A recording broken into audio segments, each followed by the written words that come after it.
pretty frightening for defenders, right? I wouldn't like to play against him. I've never been a defender, but I can imagine that they don't enjoy it. He's so mobile, so intuitive, and he's always sharp and proactive to play in any moment and any phase of the game, and he's a real threat.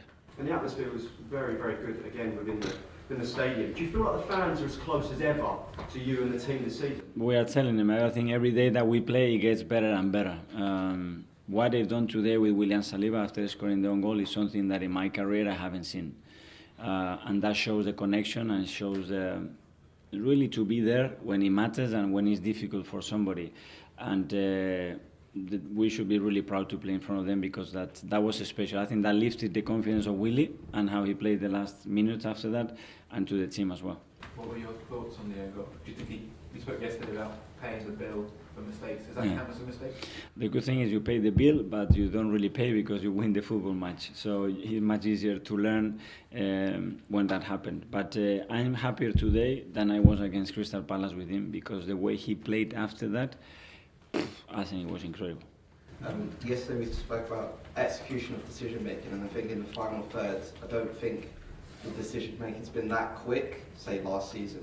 Do you think, I guess, how big a difference can that make when you have players who are making those decisions that quick? You can see the interaction and the speed of execution. It's a different level now.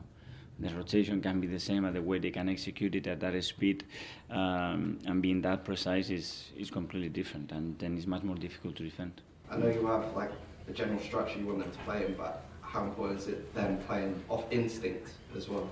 Within that structure, within that shape, within that unit, you have the freedom to decide and occupy any space, and they know that we work on that every single day.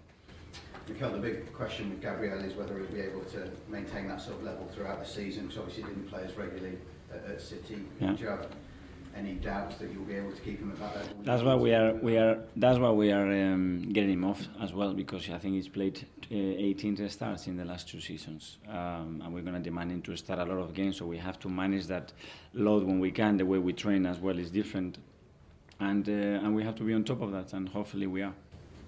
I think you had 19 shots today.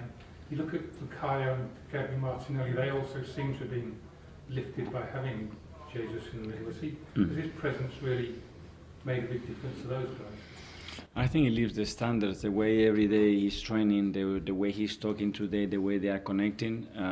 I think it's very natural, but at the same time it's pretty impressive to do it that quickly. But then we are asking other players to score goals as well. Granit is arriving in the box. He should have scored last week. He should have scored 2 today because he had another header. And that's what we need. If we want to be at the top, we're going to have to score a lot of goals, and we cannot rely on 2 or 3 players. You mentioned Granit there. Obviously, he's contributing a lot more to the attack. How important is he to the system in terms of